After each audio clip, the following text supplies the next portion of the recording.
After 40 days and 40 nights of protests, this has become Belfast's new depressing reality. Violence on the streets as demonstrations descend into chaos.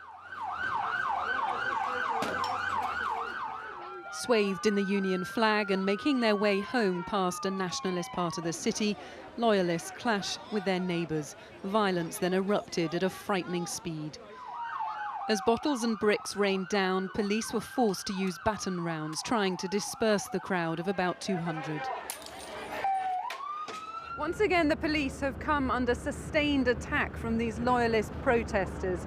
And as we enter the 6th week of these demonstrations, there appears to be no let-up in the violence. Earlier, the protest started peacefully. More than 1,000 loyalists marched to Belfast City Hall, determined their anger is heard.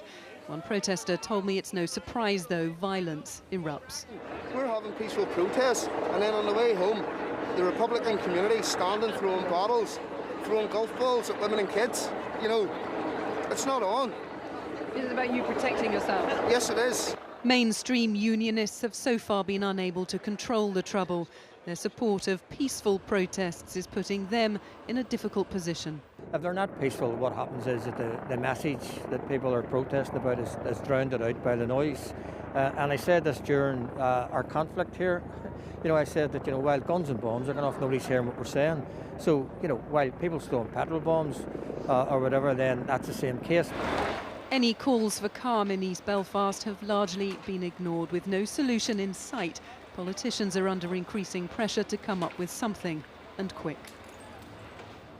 Well, this afternoon I witnessed community leaders out on the streets trying to stop rioters. They were in no mood to listen, though. It has to be said, though, that despite some of the worst rioting seen here since December, it isn't spreading. So far, it is still contained in East Belfast, just one saving grace for politicians and for the people of Northern Ireland.